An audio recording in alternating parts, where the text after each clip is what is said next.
Welcome to Speed in Color, a podcast and YouTube channel about custom motorcycle culture. Be sure to subscribe and turn on notifications to get all the latest content. You can also follow Speed in Color on Instagram. We hope you enjoy the show. Hey there. Well, now that you know a little bit about the van and the story behind it, I wanted to capture the inside before we started doing anything. And I'm laying out the floor plan and how I'm going to build the ramp for the bike and all that kind of stuff here. But in the meantime, while I'm thinking that through and getting it laid out, I will tell you that I've done a lot of research. I've looked. I am not a good wood guy. I don't do carpentry well at all. And a lot of vans, I know they use wood. And I've looked at it, and more of the new vans are not using wood. They're using aluminum extrusion. So I'm going to go with a 1.5 by 1.5 extrusion that has slots on. Probably go with all 4 sides. Makes assembly and everything really easy, and I think it's going to allow me to keep it fairly modular. With this van, and I may have mentioned this in a previous segment of this video, but with this van, it is just so good. It's such a cool piece. I really don't want to drill a lot of holes or get too carried away with modifications that maybe can't be undone. I don't know that anybody's ever going to want to restore it to original, but I just feel like if I can minimize the holes and the modifications so that if you wanted to strip the interior out, it would be pretty easy to get it back to this condition. I thought that would be cool. So what I'm going to start on first, though, while I'm working on the layout and thinking that through and everything, Karen and I decided on a stereo unit, and what we're going to go with this Pioneer unit. And the reason we're doing this is it's a single din, and the 7-inch screen comes out of the front of the deck and pops up. These used to be pretty common from what I understand. I don't know who else is making these now. I know this is one of the last ones left. It's been on the market for years and people love them and they say it's great. It's got Apple CarPlay. It's got provision for a backup camera. It's got a video out so we can run a monitor back here. It's got a DVD player so we can play movies on the head unit and have them come back to the monitor. Just all kinds of flexibility with it. Seems like a pretty good unit, and the single din to go in the factory dashboard will work out reasonably well. It's not going to be too tough to mount. So that's the way we decided to go for a head unit. So my old Suburban had quite a sound system in it, a Kenwood system. Now I'm leaving the head unit in the Suburban. Suburban's up for sale, but that's another story. But what I've done is I've taken all the speakers and the amps and everything out of the Suburban. And that's part of what I have right here, the subwoofer and stuff. And it was all working fine, so I don't see any reason that it won't work here. We're going to get this, over the next little while as we figure out the interior. I'll get this all wired up and everything. This will be part of the cabinets that are going to be on this side of the van. Probably be built in right behind my seat like this. So that's what I'm working on for a sound system. And one of the first things we're doing.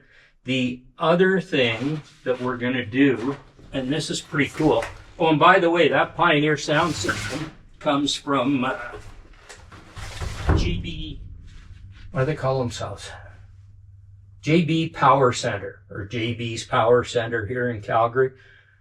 They've been a performance shop, race car parts, truck parts, big into 4-wheel drive stuff for a while. Don't know how much of that they still do. I think they do a lot of truck stuff. But a really good shop, local shop. It was kind of nice to be able to go in and get Bob to tell me all about the different stereos and what the options are, and he highly recommended this. So always a good feeling when you can go and get some attention that frankly you're not going to get on Amazon. So good thing. The other thing is we need to do some sound deadening. You can probably tell by I don't know how the audio quality is going to be here.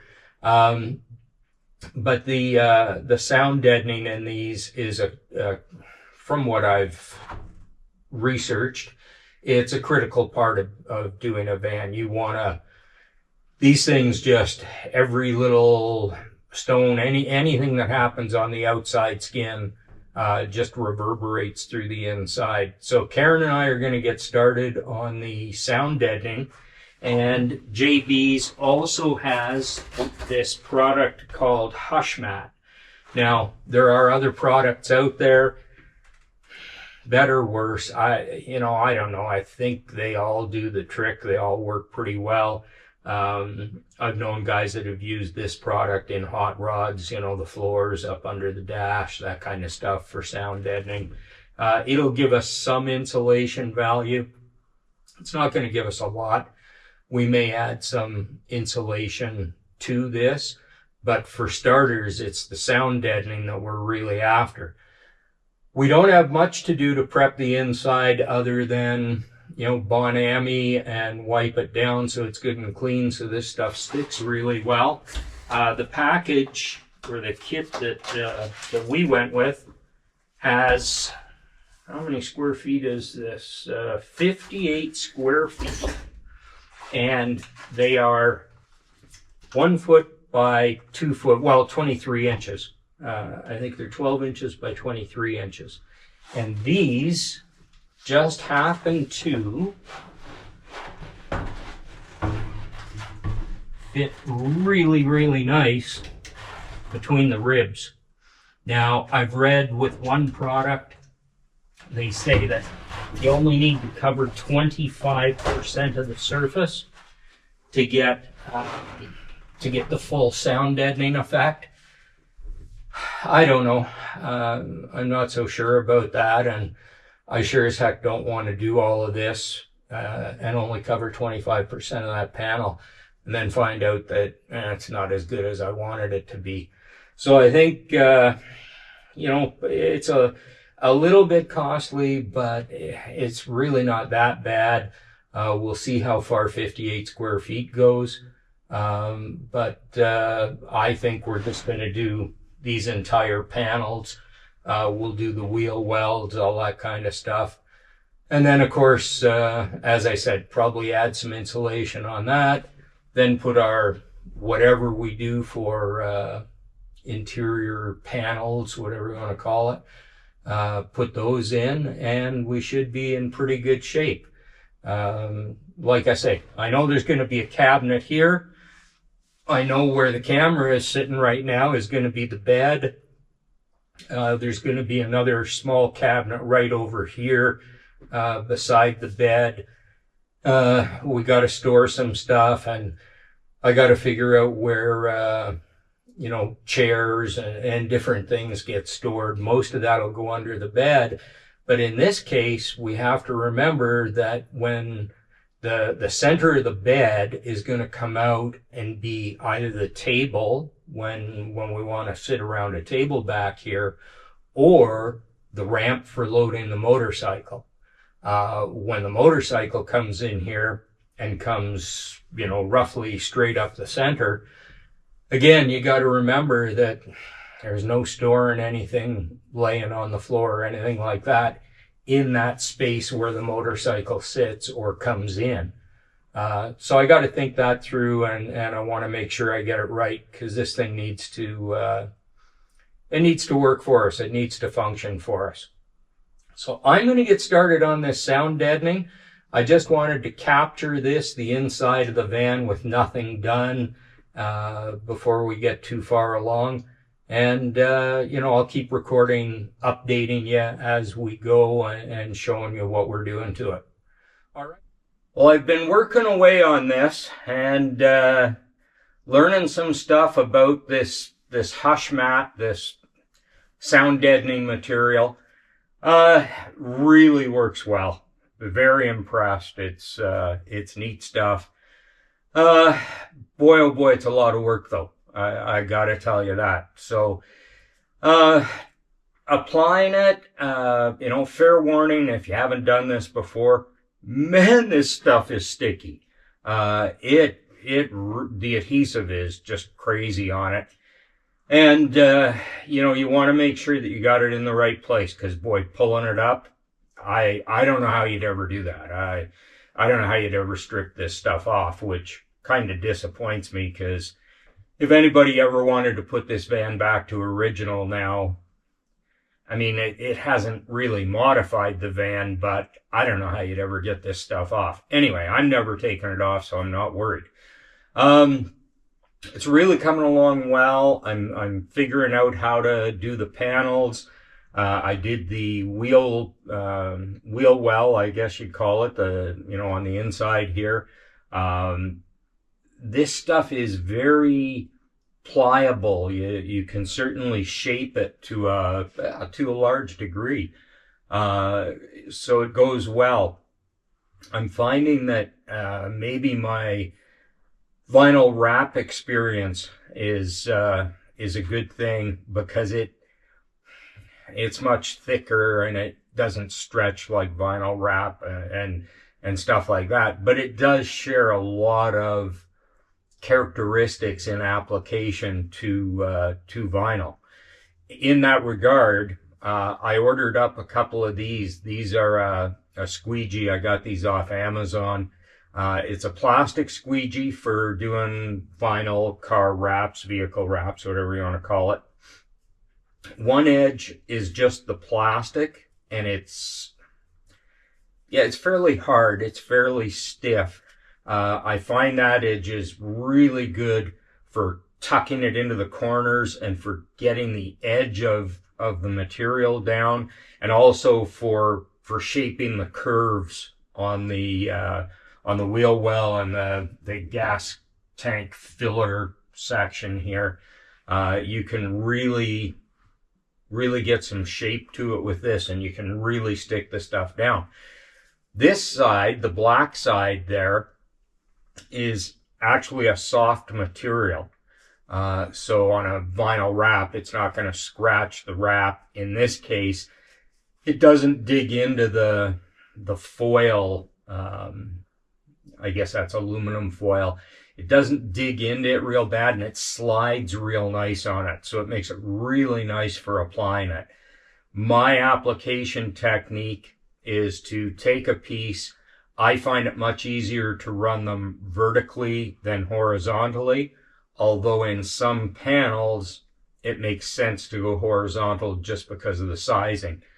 But if you run them vertically, and what I do is peel the paper back, and I'll record doing one or two to show you, but peel the paper back to get an exposed edge to the adhesive. A few inches is good. Get the thing in place, stick it down, and then as you squeegee it on, as you apply the piece, keep pulling the backing paper off. Keep pulling it further down. So, 4 to 6 inches at a time probably, and then squeegee some of it down. The technique that I find works best, just like on doing vinyl on vehicles, is start from the center and squeegee out to the edges. So always in the center, out to the edge.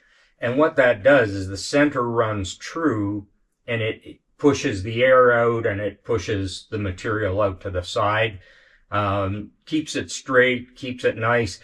If you get one edge down and you've got a slight, if you're not perfectly aligned, if you're not running straight, if you got a little bit of curve to that edge, well, now when you try and squeegee across, you're gonna get wrinkles, and it's just not gonna lay down right.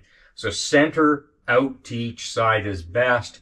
Running the material vertically as opposed to horizontally, I think, is better as well. Reason I'm recording this this way is I wanted to give you an idea just what this stuff does. And I'm hoping the GoPro mic picks this up pretty well. So this, the passenger side, I haven't done yet. I've got half the van done, one door, the other door isn't done. So let's just take the side for starters. I'm going to knock on the side of the van. This is the side that doesn't have any sound deadening. And that's what it sounds like. Now, I'm going to go over here to the side that is done and do the same thing.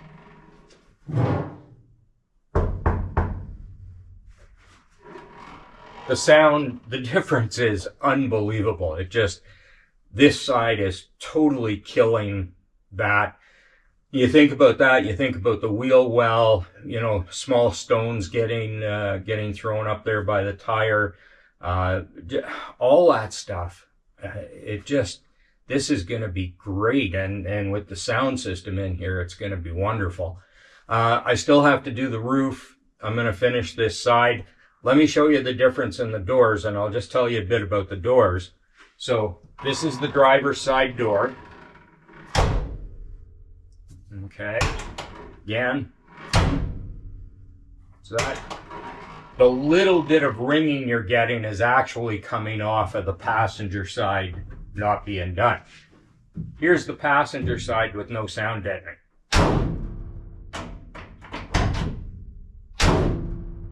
So, again, quite a difference. It's amazing how this stuff works. On the door, as you can see, there's no real access like there is on the walls. The only, unless you're going to cut your doors or, you know, whatever, unless you cut a bigger hole here somehow, this is all you have to work with.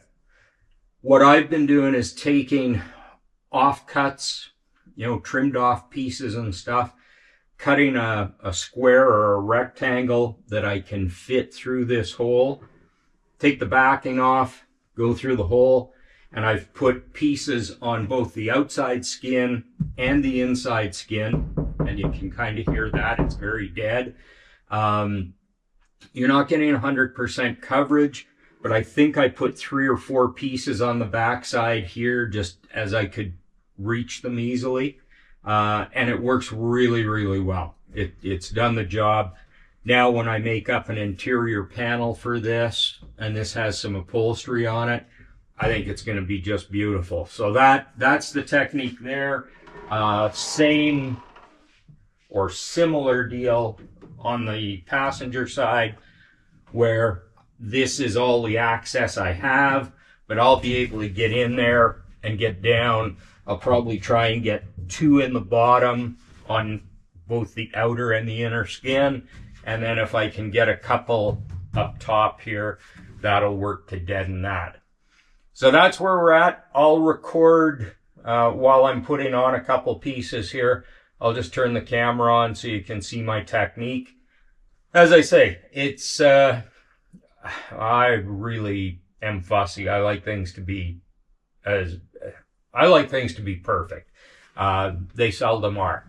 But I'm very happy with this side. I've learned lots. I think it's very functional. It works just fine. Now we'll get this side done. And then we have to do the roof. And I'm not looking forward to the roof. But that's okay. We'll get it done. Yeah, we'll catch up with more of this in a while.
Well, work continues on the van.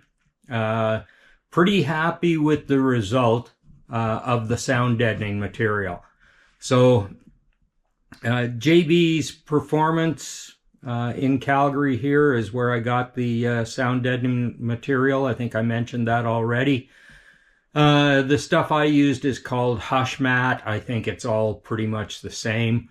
What I've done is I've done the ceiling and the walls.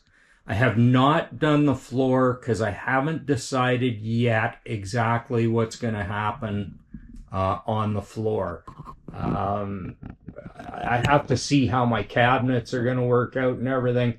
And I have to keep in mind that I am going to be loading a motorcycle in here. So I may just do the floor in the areas that are going to be underneath the cabinets and underneath the bed and stuff. So I have to do that yet. What I wanted to show you in this clip is the super cool sound system. So let me get the camera set up and I'll get up front where I can show it to you, and we'll take a look at it. Here we go. And I apologize. I just realized that there's some flickering on the video. I'm using my DeWalt cordless work light to get light in here. I didn't really think about it, but obviously the LED has some kind of a frequency to it, so you're seeing a little bit of that on the video. I don't think it's going to make a big difference. It's not a big deal. We're not going to worry about it too much. But I did want to share with you this sound system. And shout out to my buddy Bob over at JB's Performance. He's the guy who's been recommending components for me and stuff. And so to give you a recap, in my Suburban, I had a full Kenwood system with the subwoofer. I've got an amp for the subwoofer, an amp for the speakers, 2 5-inch round with tweeters for the front. They're Kenwoods. 2 6x9s in the back. They're Kenwoods. It was a full Kenwood setup, and I kind of, I don't know, maybe I went a little bit overboard. I don't know. But I wanted the sound system in the Suburban to just rock. As I've said before, the Suburban was going to be my son's truck. Unfortunately, my son passed away, and I've kind of lost interest in the project ever since. It just it doesn't matter as much to me now as it did at one time. So I'm getting ready to sell it, and I thought, you know what, I'm going to take the sound system out of the Suburban because I won't really get my money out of it or anything, and I kind of like it, and I need it for the van anyway. So what I did want to do is change the head unit. There were a few things we wanted. We wanted Apple CarPlay for when we're traveling, Google Maps, that kind of stuff. And Karen wanted a backup camera for sure. She's not used to driving something like this when she has to take it. She really wanted a backup camera so that she could see what was going on back there in a format that she's accustomed to. The CRV has a backup camera on it, and she's used to that with other vehicles we've had in the past 10 years, whatever. So the camera was kind of a big deal for her, and I thought, to make her comfortable driving this, I wanted to be able to do that. So hey, here's to you. Thanks for tuning in.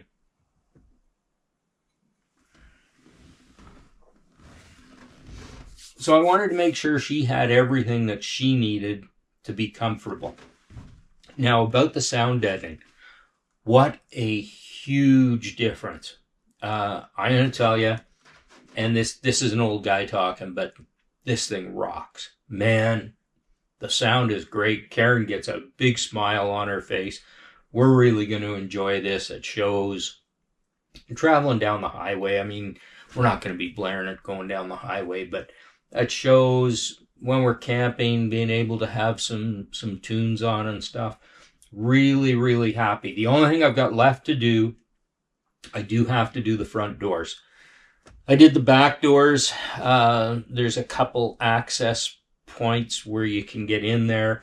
I did reach in, cut pieces small enough to get through the access points, and then put pieces on the inside.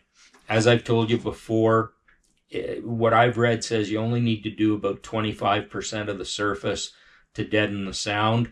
I did the walls and the ceiling completely because I also wanted the insulation value. It's not huge, but it's going to reflect some heat. It's going to help the situation, and the sound deadening now is fantastic. This thing sounds real good.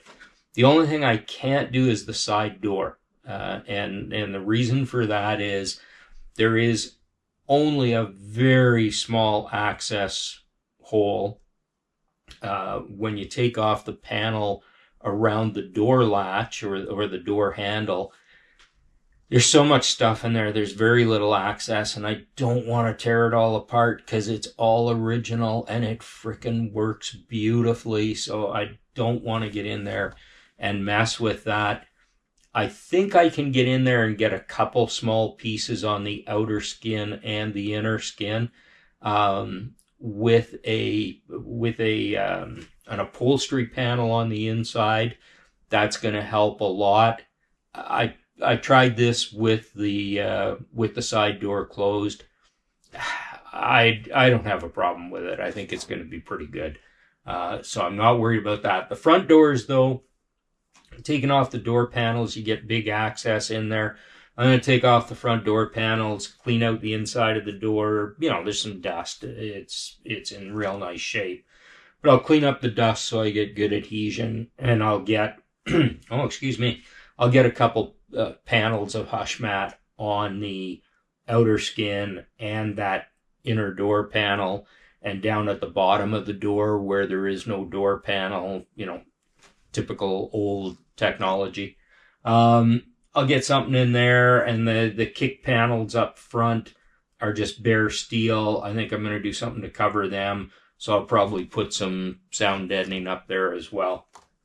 And that should be fantastic. That should finish it off just great.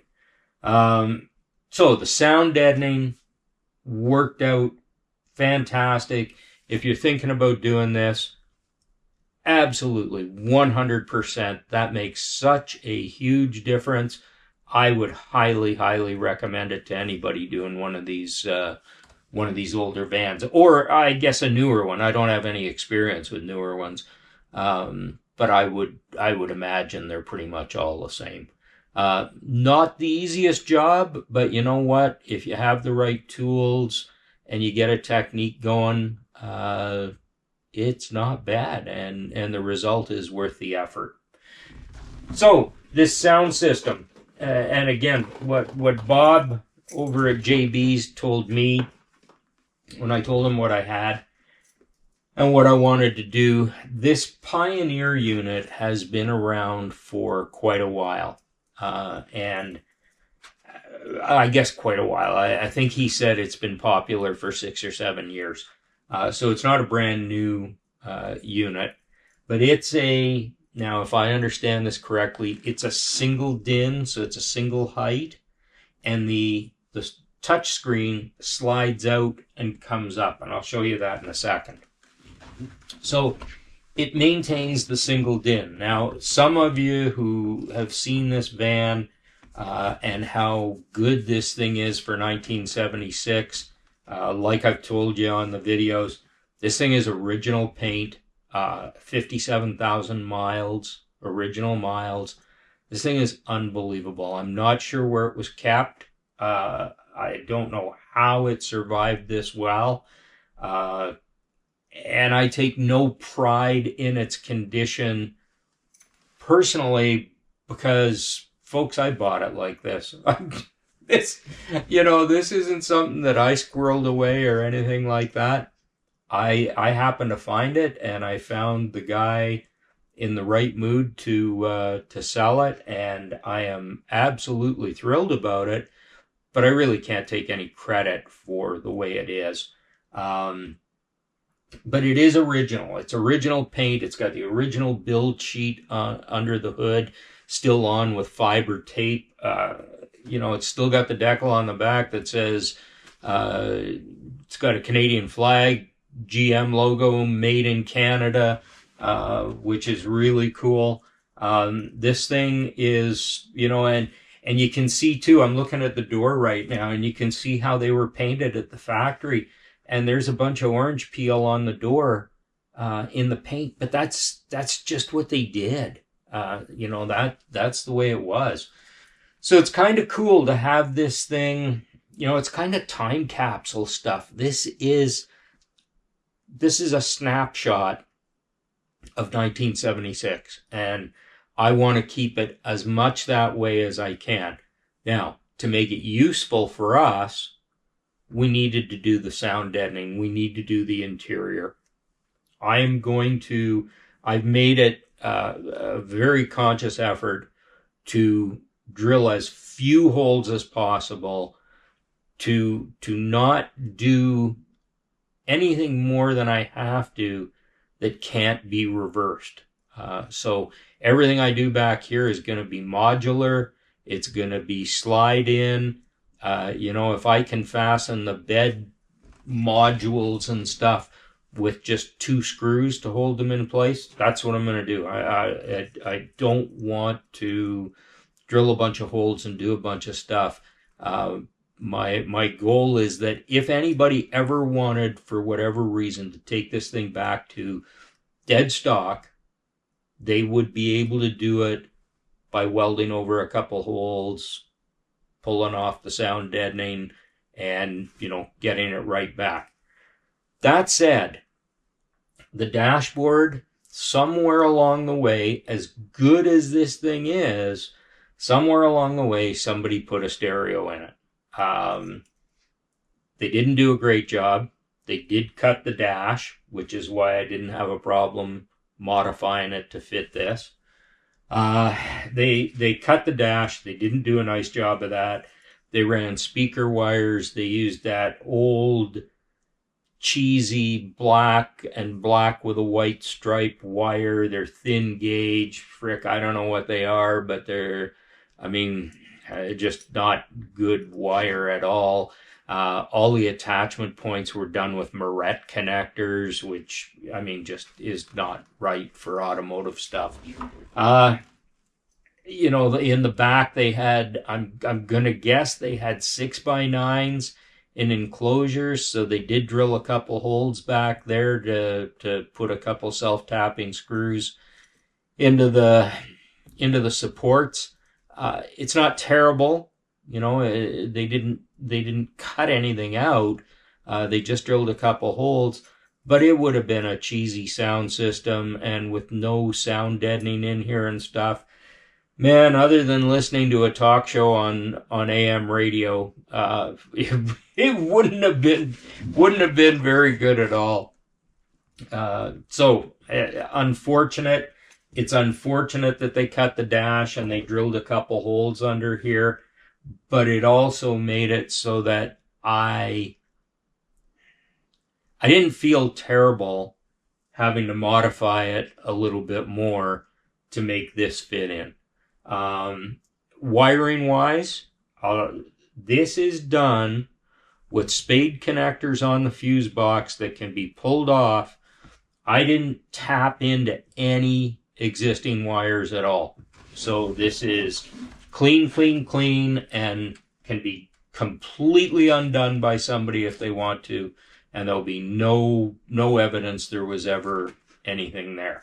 I guess if somebody ever did want to fully restore this thing, as long as they could find this plastic part of the dash, it wouldn't be hard to do.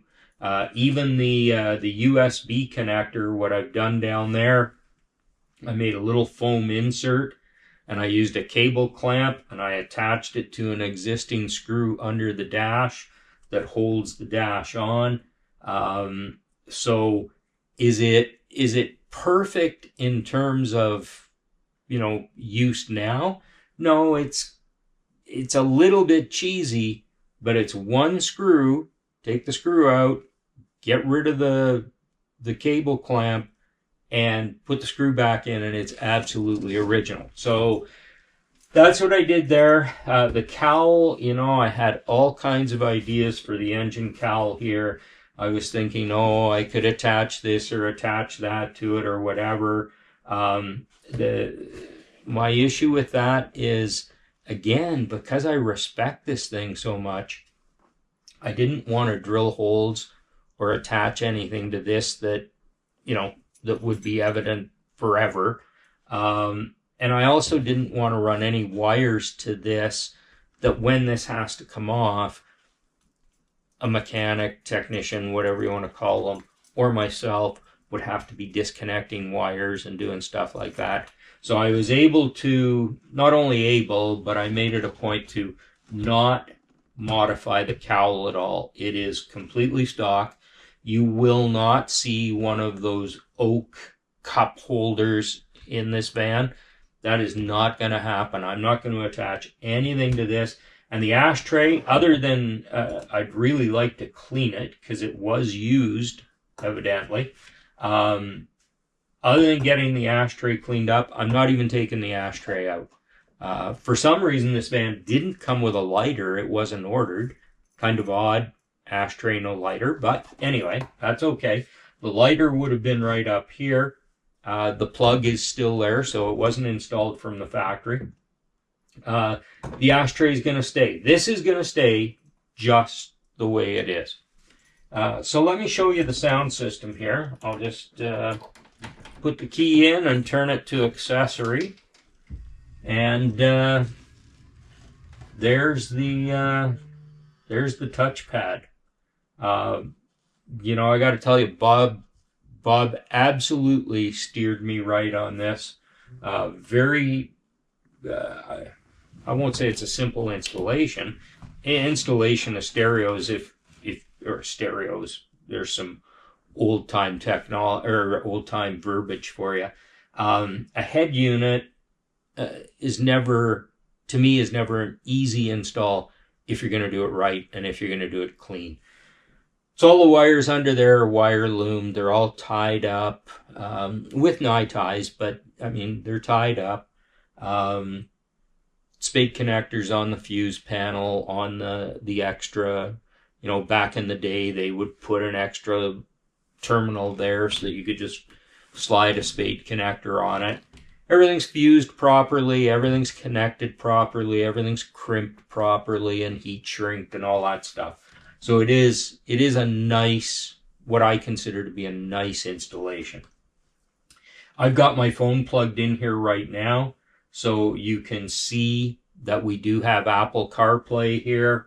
I'm not going to show you recents because I don't want to show you names and phone numbers and stuff. We can go to music. This, again, you're familiar with Apple CarPlay. It's fine. We have some stuff here, and I'll show you this in a second. As far as the backup camera, what I was able to do there, I did stick it on. It's a Kenwood unit. It's a nice little camera. Comes with a bracket with some really good two-sided adhesive tape on it. So I was able to stick it on, which meant I didn't have to drill any holes that way or anything. The wire, I was able to come through the gasket for the license plate light. Now I didn't come through the gasket. I took the license plate light out from the inside. There's a rubber gasket, and there's a couple places, I don't know what they'd be for. There's a couple little indents taken out of the edge of the sheet metal around where the license plate mounts. So I was able to get the cable lined up in one of those with the rubber gasket, and the rubber gasket is soft enough that it kind of formed around the cable. So the cable's secure, it comes into the door, but you can't see it. It's hidden up there. It doesn't appear to be pinching it. I think I'm fine. It's got some cable, what would you call that, sheathing on it anyway. So I think we're all good there. And then I brought it inside the door, and I did have to cut the connector off and reconnect the wires, solder them back together. But I cut the connector off so it would run through the factory. There's a kind of a metal loom piece on the door. So when you open the door, it just slides through a grommet, and then when you close it, it slides back in. So I was able to go with factory wiring through that loom and then into the side of the van, and the cable runs from that back corner up to the front here. Cool thing is it's triggered by being in reverse. I was able to find the connector with the reverse wire in it, and I kind of modified a terminal connector, one of the round ones. I cut a piece of it out, straightened it out, and made a probe that I could stick inside the connector where that wire is. So I didn't have to cut anything. I didn't have to tap into the wire. I just went into that terminal block, and it's held in place with tape. Seems to be good and secure and everything. So when you put it in reverse, the camera comes on. So we do have full backup camera, with the guides and everything. Works real nice. Take it out of reverse, and it's all good. There's also a switch to be able to turn the rear camera on just to see what's back there without having to be in reverse. Don't know how much use that'll get, but I think it's kind of cool. I like it. So that's a nice feature as well.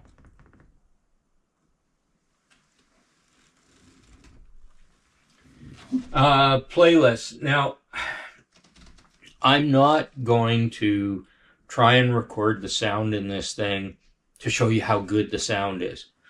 There's two problems with that. First off, the mic on this GoPro is not good enough to pick up the sound, the richness of the sound in here. The other thing is, if you're playing this on your laptop or something, even if I could feed you the richness of the sound here, your speakers wouldn't play it the same. I mean, when you have a 12-inch subwoofer, that's on an amp, there's no way you're recreating that bass. It's like trying to record the exhaust note of a car or of a motorcycle. It never sounds like it sounded when you were standing beside the thing. It just, the devices along the way just aren't good enough to carry that sound. And that's okay. That's I'm not criticizing anything. It's just the way it is. But to give you an idea, so this is, this is Apple CarPlay, and it's pretty easy to get it going. It operates just like Apple CarPlay in any new car. It also, you saw there, it does give you volume control over the guidance system, Google Maps, if you will, or Apple Maps. And it also gives you control of the sound level for the sound system. Google Maps is exactly what you'd expect it to look like. Looks great. The screen is, good size. It's not the biggest out there these days, but the size is fine. The fact that it all mounts in the dash like that, everything's really, really good.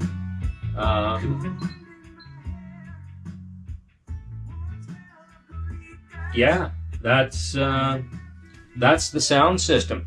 This plate, I made this plate. This is 3/16 aluminum. I was able to cut out the rectangle for the sound system, plug that, fit the sound system to it, the head unit. And then I drilled it and chamfered the holes for these nice, what kind of bolt do they call these? I'm not even sure what they call it. But anyway, it's a chamfered bolt. So we have a nice flush mount. The chrome bolts look good in the black. Again, Bob put me onto this VHT textured paint. Worked out really, really nice. I think it looks pretty good in there. So even though it's not factory, I think it looks pretty clean. It's pretty respectable. Turn the key back off, and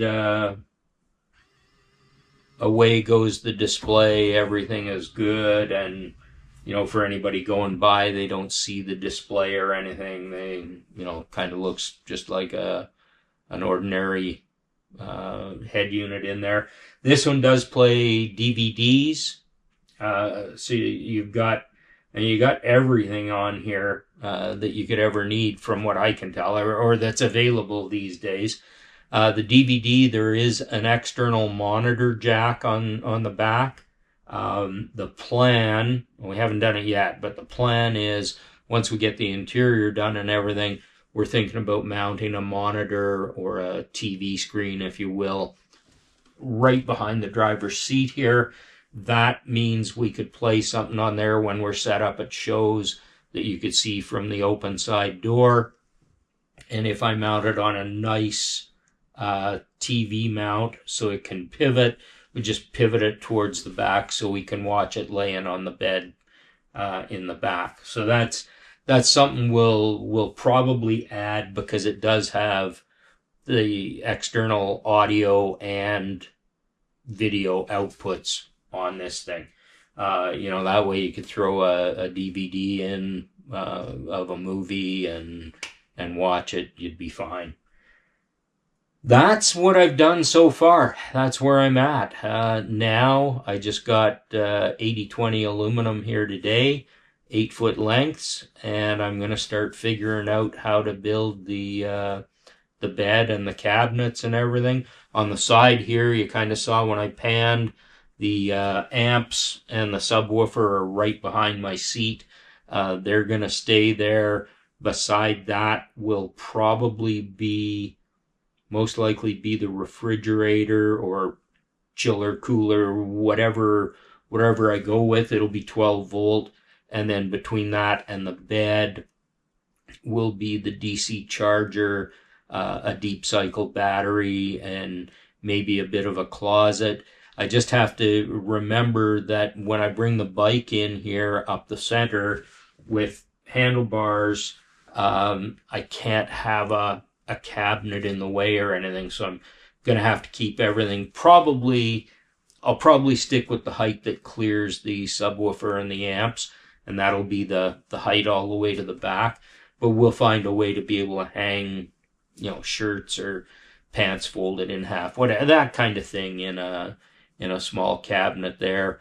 On the other side, weights for our pop-up tent. And I have to find where the director's chairs, where the frames are going to slide in, and we have to get the pop-up tent in here. It'll go under the bed somehow. There's lots of stuff to work out, but now that I've got that aluminum extrusion, I can start making things work and putting things together. Stick with me. That's where I'm at. I'll keep you up to date. I'll keep showing you the sections as we go here. Thanks for watching. Appreciate you. See you soon.